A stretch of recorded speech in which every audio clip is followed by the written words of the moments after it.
Hello friends, maths class study में आप सभी का स्वागत है। और मैं दीपक आप सबके सामने काफ़ी दिनों बाद अपनी एक वीडियो ला रहा हूँ, क्योंकि अभी पिछले 3-4 दिन से हम लोग CCLE के प्रशिक्षण में थे। CCLE जो कि हमारे ज़िला स्तर पर आयोजित की गई थी, ठीक है। इसमें हाई स्कूल से शिक्षकों को 2-2 शिक्षकों को बुलाया गया था प्रत्येक हाई स्कूल से। बहुत ही अच्छी ट्रेनिंग रही है। इसमें हम लोगों ने बच्चों को कैसे एक्टिविटी के माध्यम से शिक्षा प्रदान करनी है, ये सब हम लोगों ने काफ़ी अच्छी तरह से सीखा हुआ है, ठीक है। अभी गेस्ट फैकल्टी को लेकर के आदेश आया हुआ है। काफ़ी समय से लोगों की मांग रही है कि भाई गेस्ट फैकल्टी के लिए हम कैसे अप्लाई करेंगे, आवेदन करने की तारीख कब आएगी, ठीक है। अब चूँकि क्या होता था कि काफ़ी समय हो गया था, लोगों ने नई नई डिग्रियाँ कर ली, डिप्लोमा कर लिए।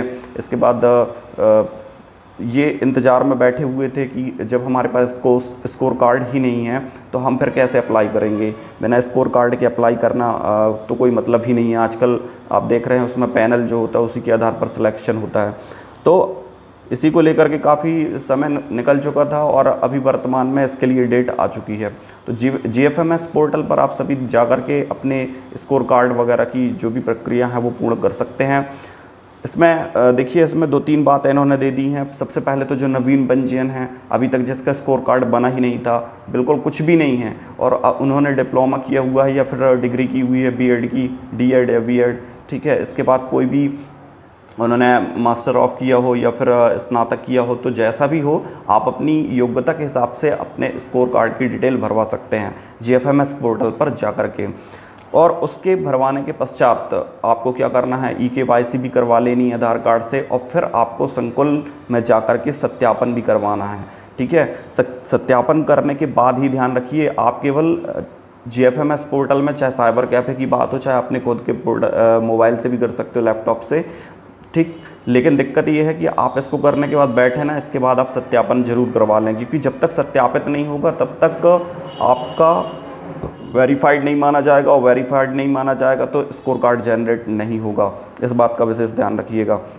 तो आपको क्या करना है, सबसे पहले अपने पोर्टल में अपनी पूरी डिटेल की फीडिंग करवा लेना है, EKYC करवा लेना है। इसके पश्चात आपको संकुल प्राचार्य के माध्यम से, चूँकि वहाँ उनके पास DDO पासवर्ड होता है, और वहाँ पर उनके लॉगिन में आपका पूरा, उनकी लॉगिन ID में जो भी आपकी डिटेल है वो पूरी प्रदर्शित होती है, जो आप यहाँ पर फिल करते हैं। फिर वो आपके डॉक्यूमेंट से मैच करके उनको वेरीफाई कर देंगे। इसके बाद जो पूर्व में पंजीकृत थे और उनकी आधार EKYC नहीं हुई है, तो वो भी करवा सकते हैं, और उसको भी आपको संकुल प्राचार्य के माध्यम से वेरीफाइड करवाना पड़ेगा, ठीक है। इसके बाद तीसरे पॉइंट पे आते हैं, तो इसमें लिखा हुआ है पूर्व में सत्यापित, यदि मान लो कोई गेस्ट फैकल्टी में पहले से ही कार्यरत है, मान लो वो ग्रेजुएशन था, इसके बाद अब उसका पोस्ट ग्रेजुएशन कंप्लीट हो गया और उसे अपडेट करवानी है, या पहले उसके पास कोई और डिग्री थी अब और उसको कुछ नया उसमें ऐड करवाना है, तो इसके लिए आप संशोधन करवा सकते हैं। और संशोधन करवाने के पश्चात भी आपको वेरिफिकेशन करवाना है, क्योंकि आपने अपनी नई डिग्री जो भी हासिल की है उसको वेरीफाई करवाना आवश्यक है। और इसके लिए भी आपको क्या करना है, सबसे पहले GFMS पोर्टल पर जाएंगे, आप साइबर कैफ़े में जो भी हैं उनसे कार्य करवाएंगे ये। इसके बाद आपको कहाँ जाना है, संकुल प्राचार्य महोदय के पास जाना है, और वहाँ जा कर के आपको इसका वेरिफिकेशन करवाना है, ठीक है। इसके पश्चात आपका न्यू जो स्कोर कार्ड है वो जनरेट होगा आपकी अपडेटेड मार्कशीट की डिटेल्स के साथ।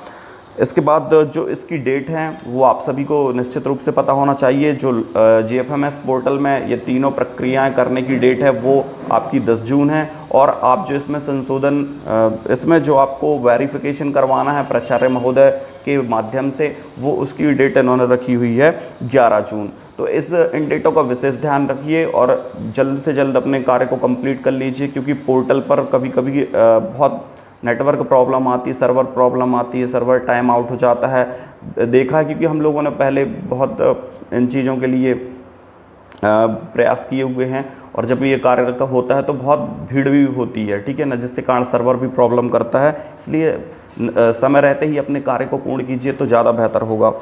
अब क्या होता है कि जब आप स्कोर कार्ड बनवा लेते हैं तो आपके दिमाग में ये आता है कि भाई अब मेरा स्कोर कार्ड बन गया है। जो नवीन पंजीकृत आवेदक हैं तो उनके मन में ये होता है कि अब हम कहीं भी अप्लाई करेंगे तो हो जाएगा।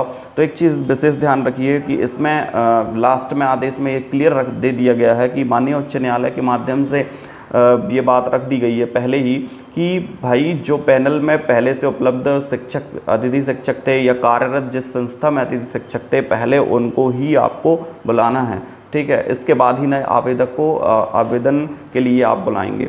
तो जो पहले से कार्यरत थे उनको तो कोई दिक्कत ही नहीं है, यदि वो वहाँ कार्य कर रहे हैं तो निश्चित ही वो अगली बार भी वहाँ ही कार्य करेंगे। अब जो नए आवेदक हैं, आप देख लीजिए कि ऐसा कौन सा स्कूल है जहाँ पर पद रिक्त हैं या वहाँ पर कोई जो शिक्षक है वो ट्रांसफ़र होकर चला गया है या किसी भी तरीके से यदि पद खाली हो गया तो आप वहाँ पर अप्लाई कर सकते हैं, वहाँ न्यू पैनल बनेगा। इस बात का विशेष ध्यान रखिएगा, वहाँ पर कोई दिक्कत नहीं है। लेकिन यदि कहीं पर पहले से अतिथि शिक्षक कार्यरत हैं और आप यदि वहाँ पर अप्लाई करने की सोच रहे हैं तो ऐसा नहीं है। यदि वो अतिथि शिक्षक कार्य नहीं भी करेगा तो पहले से उपलब्ध पैनल में जो निचला क्रम का आवेदक होगा उसको वो वहाँ पर बुलाएंगे। यदि पैनल ही उपलब्ध नहीं है तो इसके लिए बहुत लंबी प्रक्रिया है, संकुल स्तर पर, ब्लॉक स्तर पर, लेकिन आप पैनल से ही उठाएंगे। नए आवेदन प्रस्तुत करने के लिए अभी ऐसा कोई आदेश नहीं है। हाँ, नए आवेदन कहाँ प्रस्तुत हो सकते हैं? जहाँ पर सीधी सी बात यह है कि कोई ट्रांसफ़र ही होकर चला गया, वहाँ पर कोई अतिथि शिक्षक, जब पद ही नहीं थे तो कोई वहाँ पर अप्लाई कैसे करेगा? इस कंडीशन में नए आवेदन लिए जा सकते हैं, इस बात का विशेष ध्यान रखिए। और जो भी नई नई डिटेल आती रहेंगी तो मैं आपके सामने इसी प्रकार प्रस्तुत करता रहूँगा। हाँ, जो चैनल में नए हमारे व्यूअर हैं, सभी लोगों से मैं आग्रह करना चाहता हूँ कि चैनल को लाइक, सब्सक्राइब और शेयर कर दिया करें। धन्यवाद।